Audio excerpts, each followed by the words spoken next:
Good evening student, this is Pooja here. Welcome to e commerce zone. हम लोग पढ़ रहे थे चैप्टर 2 अपना फंडामेंटल ऑफ पार्टनरशिप, जो कि डॉक्टर एस.के. सिंह की बुक से मैं पढ़ा रही हूँ with the latest edition of 2020। पिछले क्लासेस में मैंने कुछ थ्योरी डिस्कस किया है और कुछ एग्जाम्पल डिस्कस किया था डॉक्टर एस.के. सिंह की बुक जो है चैप्टर 2 का। और अगर आप फर्स्ट टाइम हमारे चैनल पे आप आए हो, फर्स्ट टाइम आप आए हो, तो डोंट वरी, आप प्लेलिस्ट में जा कर के ई कॉमर्स जोन के जो आइकन है उसके द्वारा आप प्लेलिस्ट में जाइएगा। प्लेलिस्ट में आपको सारा जो चैप्टर है पिछले क्लासेस के वो सारे आपको मिल जाएंगे, अकाउंट का, इको का, बीएमटी का, ठीक है। और साथ ही साथ मैं आपको बोलूँगी सब्सक्राइब कर लीजिएगा और बेल आइकन को प्रेस कर लीजिएगा कि जैसे ही आप कोई लेटेस्ट वीडियो हम लोग, क्योंकि ऐसे तो हम लोग डेली डालते हैं, 2-4 तो वीडियो अपडेट पर डे होता है इंग्लिश, अकाउंट, इको और बीएमटी का, तो वो आपको वीडियो की नोटिफिकेशन मिल जाएगी, ठीक है, मैसेज आपको मिल जाएगी, आपको सर्च करने की ज़्यादा ज़रूरत नहीं पड़ेगी यूट्यूब पे। आज जो हमारा टॉपिक है वो आप देख सकते हैं, पार्टनरशिप अकाउंट्स। ये चीज़ आपको समझना है कि पूरा जो फंडामेंटल और पार्टनरशिप है ये बहुत ही इंपॉर्टेंट चैप्टर है। इवन अगर मैं बोलूँ क्लास 12 का सारा चैप्टर इंपॉर्टेंट है, there is no doubt, but ये इसलिए इंपॉर्टेंट है, अगर आपका ये चैप्टर बहुत अच्छे से क्लियर हो जाता है तो आने वाले जो नेक्स्ट चैप्टर है, चैप्टर 4, चैप्टर 5, चैप्टर 6, जो डिसोल्यूशन है, रिटायरमेंट है, डेथ है, एडमिशन चैप्टर है, वो चारों चैप्टर का बेस यहाँ पर है, ठीक है। मतलब वर्ड क्या बोला, फंडामेंटली बोला है, ठीक है ना। मतलब यहाँ पे आप पूरा ABCD सीखने जा रहे हो, ठीक है, रिगार्डिंग द पार्टनरशिप का जो अकाउंट है वो पूरा। तो ये बहुत ही इंपॉर्टेंट चैप्टर है। अगर यहाँ पे आप थोड़ा सा भी चूक करते हो, ठीक है, तो आप आगे जाके पक्का फंसोगे। तो आप बेहतर तरीके से समझने की कोशिश करेंगे, इसको सुनेंगे और सीरियसली इस चैप्टर को लेंगे, ठीक है। चलिए, पार्टनरशिप अकाउंट में हमें क्या क्या पढ़ना है और ये क्या क्या है उसके बारे में थ्योरी हम देखते हैं क्या बोलता है इस बुक में। देखो, साझेदारी व्यवसाय आपसी सद्भाव एवं विश्वास पर आधारित है, हम जानते हैं, ठीक है। अतः यह आवश्यक है कि साझेदारी एक निश्चित विधि के आधार पर पूरी ईमानदारी से बनाई जाए और यह पारदर्शी एवं सही हो। बिल्कुल, जो पार्टनरशिप जो बिजनेस हो रही है वो आपसी में सद्भावना होनी चाहिए, एक दूसरे के प्रति विश्वास होनी चाहिए। साथ ही साथ ये बहुत ही इम्पॉर्टेंट है कि जो साझेदारी जो है एक निश्चित विधि, जो एक प्रॉपर जो मेथड है, वो प्रॉपर मेथड के आधार पर पूरी ईमानदारी से आप बनाइए, जो भी अकाउंटिंग है बनाई जाए और ट्रांसपेरेंसी हो, मतलब पारदर्शिता हो और सब कुछ सही हो। जो नियम आपको बोलता है गुडविल कैसे कैलकुलेट करना, उसके 3 मेथड आपको दिए हुए हैं, ठीक है, वो सारा कुछ आप ढंग से फॉलो करेंगे, ठीक है। आगे बढ़ते हैं। साधारणतः साझेदारी के खाते पुस्तपालन की दोहरा लेखा प्रणाली यानी कि double entry system of book keeping के आधार पर बनाए जाते हैं। कहने का मतलब है, जो पार्टनरशिप फर्म का जो खाता बनाएंगे आप, जो बुक कीपिंग जो आप करोगे वो डबल एंट्री सिस्टम पे होगी। डबल एंट्री सिस्टम हम लोग ऑलरेडी क्लास 11 में पढ़ के पूरा बैठे हुए हैं, ठीक है। जितना हमने क्लास 11 में जर्नल एंट्री पढ़ा, लेजर पढ़ा, सारा क्या है, डबल एंट्री सिस्टम पे बेस्ड है, right. Debit the receiver, credit the giver. क्या होता है, एक तरफ आप डेबिट दिखा रहे हो, आप क्या दिखा रहे हो, क्रेडिट दिखा रहे हो। कौन, मतलब एक तरह से बेनिफिट लिया और दिया, दोनों चीज़ हो रहा है आपका। तो डबल एंट्री सिस्टम पे बेस रहता है। पूरा क्लास 11 तो आप पढ़ के बैठे ही हो, तो डबल एंट्री सिस्टम में कोई दिक्कत होनी नहीं चाहिए, आप समझ चुके होंगे। साझेदारी में प्रत्येक वर्ष के अंत में, हर एक वर्ष के अंत में, यानी कि फाइनेंशियल ईयर में 31 मार्च बोलो, डिपेंड ऑन कि आपका क्वेश्चन में क्या दिया है, 31 मार्च दिया है कि 31 दिसंबर दिया है, ठीक है।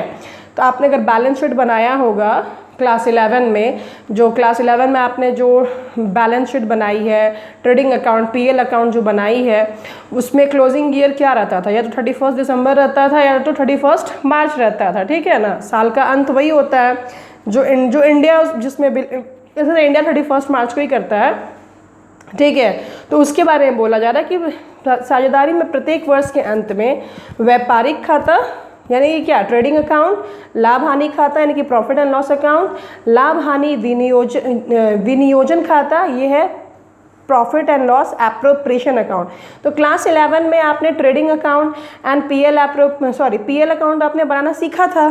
सोल ट्रेडर का तो सिंगल जो ट्रेडर होते हैं उसका आपने अकाउंट पढ़ा हुआ है क्लास 11 में, आपने क्लास 11 में जो सोल ट्रेडर है, एकाकी जो व्यापार है, उसका आपने पढ़ा हुआ है। ट्रेडिंग अकाउंट कैसे बनते हैं, पीएल अकाउंट कैसे बनते हैं, बैलेंस शीट कैसे बनता है, किधर कौन सा जो आइटम है वो कहाँ डेबिट में डालना है, क्रेडिट में डालना है, सब कुछ क्लियर ही होगा। ठीक है, तो ये सेम चीज़ है जैसे सोल ट्रेडर का जैसे अकाउंट बनता है, ट्रेडिंग अकाउंट, पीएल अकाउंट, उसी तरह से पार्टनरशिप की भी अकाउंट उसी तरह से बनती है। ट्रेडिंग अकाउंट बनेगी, फिर पीएल अकाउंट बनेगी। लेकिन थर्ड जो है पीएल एप्रोप्रिएशन अकाउंट, वो आपने नहीं पढ़ा है क्लास 11 में, वो आप क्लास 12 में पढ़ोगे। क्यों? क्योंकि यहाँ पर जो बन रहा है वो किसका बन रहा है? पार्टनरशिप का। ठीक है ना, जो पार्टनर्स हैं, साझेदार हैं, तो उनके लिए यहाँ पे एक नया अकाउंट बन जाता है पीएल एप्रोप्रिएशन अकाउंट। इसके बारे में हम लोग डिस्कस करेंगे आगे जाकर। ठीक है, तो एक नया खाता यहाँ पे आपको दिख रहा है। And the fourth number is your आर्थिक चिट्ठा। आपने बैलेंस शीट ऑलरेडी पढ़ी हुई है। स्थिति विवरण बोलो या मतलब स्टेटमेंट बोलिए या बैलेंस शीट बोलिए, आपने पढ़ी है, बस उसी टाइप से बैलेंस शीट तैयार किया जाता है। ठीक है, वित्तीय विवरण तैयार करते समय साझेदारी अधिनियम के प्रावधानों व साझेदारी संलेख की व्यवस्थाओं का ध्यान में रखना पड़ता है। मतलब कि आप जो फाइनेंशियल जो विवरण जो आप तैयार कर रहे हैं उस समय जो साझेदारी अधिनियम 1932 का जो प्रावधान प्रोविज़न जो है, जो खास करके हमने पिछले क्लास में प्रोविज़न पढ़ाया था मैंने, अगर आपने प्रोविज़न नहीं देखा है तो आप प्लेलिस्ट में आकर देख सकते हो। जो प्रोविज़न है खास करके उसका आपको ध्यान हर हाल में इसमें रखना पड़ेगा। ठीक है, अब आगे बढ़ते हैं। अब इसमें क्या है, अतः इस अध्याय में साझेदारी खाते से संबंधित निम्न मुद्दों पर ध्यान केंद्रित करेंगे। आप इस चीज़ को बहुत सीरियस लेना, क्योंकि आपके माइंड में, आपके ब्लड में घुस जाना चाहिए कि हमको इतनी टॉपिक हर हाल में क्लियर होनी चाहिए। वो क्या क्या टॉपिक है आप 1 से लेकर 13 तक देख रहे हो, हम 1 से 13 तक पूरा कवर मैं करूँगी विथ एग्जाम्पल, और बाद में क्वेश्चन भी हम लोग सॉल्व करेंगे। ठीक है, मैंने कुछ क्वेश्चन भी दिया था ये प्रॉफिट शेयरिंग रेशियो कैलकुलेशन करने के लिए। आई होप सो आपने इसको कैलकुलेशन किया होगा, चैप्टर 4 से मैंने दिया था, आई होप सो किया होगा। ठीक है, इवन अब चैप्टर 4 का कल या परसों मैं वाइट बोर्ड पे कुछ जो और भी टॉपिक्स मुझे बताने थे उसमें वो मैं डिस्कस करने वाली हूँ चैप्टर 4 का। ठीक है, तो आपको जो होम टास्क मैं देती हूँ प्लीज़ अच्छे से पूरे वीडियो को ईमानदारी पूर्वक देखा करो और होम टास्क बनाया कीजिए। घर पे बैठ के टाइम वेस्ट मत किया करो। ठीक है, टाइम एक बार चला जाएगा तो दोबारा वापस नहीं आने वाला है।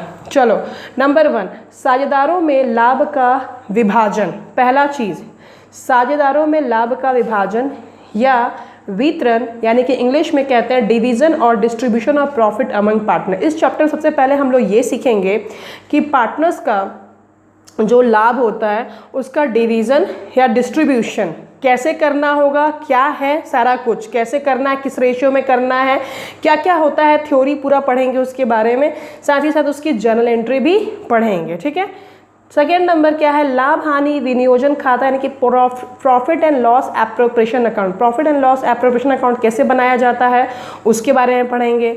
साझेदारों के पूंजी खाते, partners capital account. Capital account आप जानते होंगे, क्लास 11 में आपने पढ़ा होगा। एक जो बिजनेसमैन है वो पूंजी लाता है बिजनेस में, तो एक कैपिटल की खाता खुल जाती है।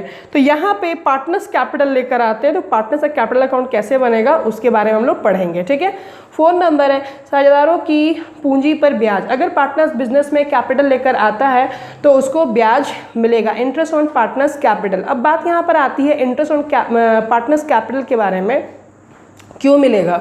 देखो यहाँ पे जब कोई बिजनेसमैन के पास पैसा रहता है, मान लो उसके पास 10 लाख रुपए है, तो बिना रिस्क का वो बैंक में रख करके अच्छी खासी 6% या 7% वो प्रॉफिट कमा सकता है। ठीक है, पर एनम, राइट। उसको अच्छी खासी रिटर्न हो जाएगी विदाउट रिस्क, जीरो रिस्क पर, उसको कोई रिस्क लेने की ज़रूरत नहीं है। जब बैंक उसको बिना रिस्क का, जीरो रिस्क का 7% दे रहा है, तो अपना वो 10 लाख रुपया बिजनेस में क्यों लगाए? तो बिजनेस में वो वहाँ पर देखो, बिजनेस में इसलिए वो लगाता है क्योंकि उसको मालूम है कि बिजनेस मेरे आइडियाज़ से, मेरे बुद्धि से चलेगी, मेरे मेहनत से चलेगी। तो अगर वो 10 लाख को अगर बिजनेस में इन्वेस्ट करता है, बस 10 लाख को बिजनेस में इन्वेस्ट करता है, तो होता क्या है, अपने बुद्धि, अपने कौशल, अपने दिमाग से, अपनी जो भी उसकी बुद्धिजीवी है वो लगा करके जो बैंक में रखता बिना रिस्क का, तो बिना रिस्क का उसको जो 7% मिल रहा था, और क्योंकि उसने बिजनेस में अपने से जो बुद्धि लगाया, तो शायद क्या, और 100% श्योर ऑब्वियसली उसको 10% से ज़्यादा रिटर्न मिल सकता है, 10 से 12%, 15% मिल सकता है। लेकिन ये 10 से 12-15% जो उसको रिटर्न मिल रहा है, उसमें क्या है, रिस्क है। उसमें क्या है, रिस्क है। तो देखिए, एक जो बिजनेसमैन है अगर 10 लाख पूंजी अपने बिजनेस में लगाता है, तो वो 2 चीज़ मांगता है बिजनेस से। आप क्लास 11 में ऑलरेडी पढ़ चुके होंगे, जो हमारी एंटिटी है, मालिक और बिजनेस दोनों अलग अलग हैं। यहाँ अकाउंट की भाषा में मालिक अलग है, बिजनेस अलग है। मालिक जब बिजनेस में लगाता है तो मालिक बिजनेस से ये चाहता है कि बिजनेस हमको 2 चीज़ दे। एक तो जो पूंजी है मेरी, पूंजी पर वो ब्याज मेरे को दे। ब्याज इस बेस पे मांगता है कि बिना रिस्क का अगर इस पैसे को अगर मैं बैंक में रखता तो कम से कम 6 से 7% तो मिलता ही मिलता, वो भी बिना रिस्क का मिलता। साथ ही साथ मालिक बोलता है कि यहाँ पे मैं अपना बुद्धि लगा रहा हूँ, अपना कौशल लगा रहा हूँ, दिमाग लगा रहा हूँ, तब ना ये बिजनेस प्रॉफिट कमा रहा है। तो मालिक 2 चीज़ मांगता है, interest on capital as well as profit. तो इंटरेस्ट ऑन कैपिटल इसलिए मांगता है कि अगर कल को वो बैंक में रखता है तो बिना रिस्क का उसको ब्याज मिलेगा, ठीक है। और दूसरा प्रॉफिट इसलिए लेता है, सिंपल सी बात है, क्योंकि बिजनेस एक आर्टिफिशियल है, उसको दिमाग से चला कौन रहा है, मालिक ही चलाता है एक्चुअल में, ठीक है। आइडियाज़ जो होते हैं, विज़न जो होते हैं, वो किसका होता है, मालिक का होता है।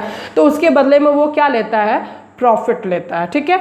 तो यहाँ पे देखिए बोला जा रहा है इंटरेस्ट ऑन पार्टनर्स कैपिटल, इसका भी हम लोग कैलकुलेशन सीखेंगे। जब पार्टनर्स पूंजी लगाते हैं तो वो इंटरेस्ट भी लेना चाहते हैं, तो कैसे कैलकुलेट करेंगे इंटरेस्ट ऑन पार्टनर्स कैपिटल, ठीक है।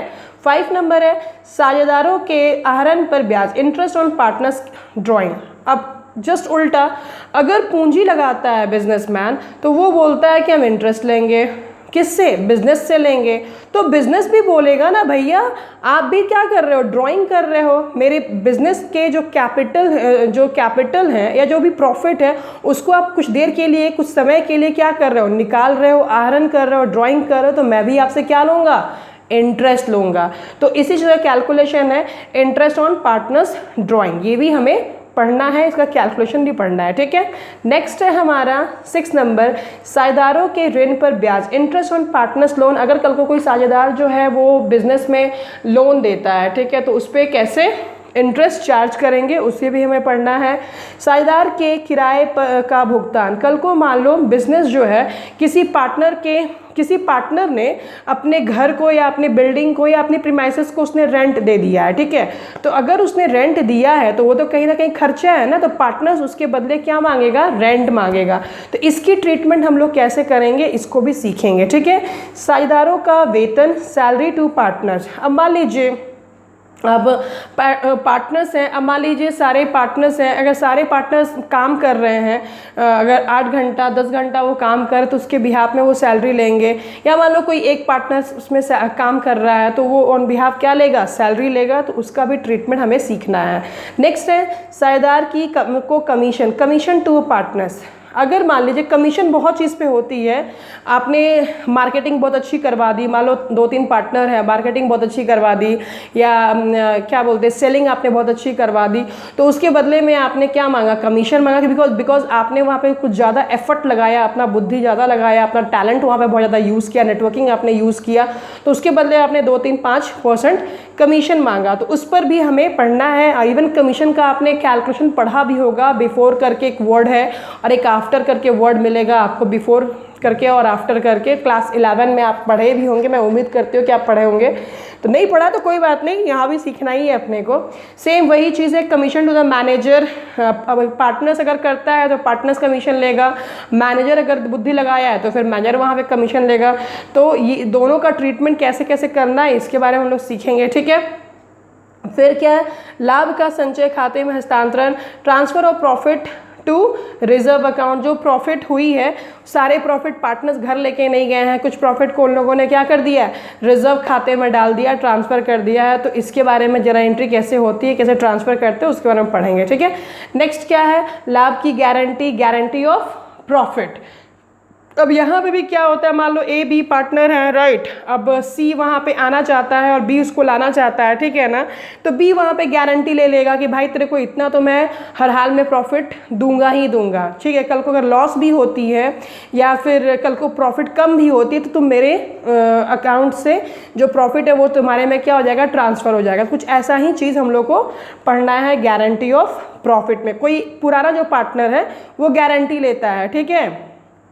नेक्स्ट क्या है 30 नंबर में, भूतकालीन समायोजनाएं, खाते के बंद करने के पश्चात समायोजन, past adjustment after closing of account. This point is very very important. ये एडजस्टमेंट वाली क्वेश्चन भी आती है, ठीक है ना। कहने का मतलब यहाँ पे है कुछ, जैसे कि आपने अपने क्लास 11 में जब आप पढ़ रहे होंगे बैलेंस शीट, तो वहाँ पे एक आपने पढ़ा होगा विदाउट एडजस्टमेंट, पहला वाला आपने पढ़ा होगा, उसमें कोई एडजस्टमेंट नहीं करना होगा, आराम से बस सारा इन्फॉर्मेशन दिया हुआ है, इन्फॉर्मेशन के बेस पर ट्रेडिंग अकाउंट बना दिया, पीएल अकाउंट बना दिया, बैलेंस शीट बना दिया, राइट, ठीक है। और एक चैप्टर होगा क्लास 11 में, याद करो, विथ एडजस्टमेंट, ठीक है। जहाँ पर क्या होता है कि आपने जब जर्नल एंट्री बनाई तो वहाँ भूल गए या छूट गया या गलत एंट्री पास कर दी, ठीक है ना, या करना था कहीं और कर दिया, कुछ और डेबिट करना तो क्रेडिट कर दिया। एक रेक्टिफिकेशन चैप्टर आपने क्लास 11 में पढ़ा होगा, ठीक है। तो उसी तरह से यहाँ भी है पार्टनरशिप में भी कि आपने कुछ गलतियाँ कर दी जर्नल एंट्री में, या आपने जब लेज़र बनाया तो वहाँ पे गलतियाँ कर दी, या फिर मान लीजिए आपको ट्रीट करना था पीएल अकाउंट के डेबिट साइड में, आपने ट्रीटमेंट उसको कर दिया एसेट साइड में। कुछ इस तरह से मिस्टेक अगर होती है, और ये पार्टनर्स के डिस्ट्रीब्यूशन में, प्रॉफिट शेयरिंग रेशियो में आपने कंसेप्ट में गलतियां कर दी, ठीक है, प्रॉफिट में बंटवारे में आपने गलती कर दी, पूंजी इंटरेस्ट ऑन कैपिटल ड्राइंग्स में आपने कुछ गलतियां कर दी, तो वो कुछ जो गलतियां आपने की है, ठीक है, उसको हमको सुधारना होता है before, that is adjustment after closing of account. मतलब आपने अकाउंट तो क्लोज कर दिया है, ठीक है ना, अब आपको पता चल रहा है कि ये गलती आपको मिला, तो अब तो मिला तो उसको सुधारना तो पड़ेगा ना भाई। तो वही है, पास्ट एडजस्टमेंट इसको करना पड़ता है। This is very important also, ठीक है। सो आज के वीडियो में इतना ही रखते हैं, बिकॉज वीडियो देख रही हो लंबी हो रही है। तो इतने टॉपिक 1 से लेकर आपको 13 तक पूरा इसमें पढ़ना है। किसी को भी आप ओमिट नहीं कर सकते, किसी को छोड़ नहीं सकते ये कह के कि इंपॉर्टेंट नहीं है ये, ठीक है। This is very important. So thank you so much and God bless you all.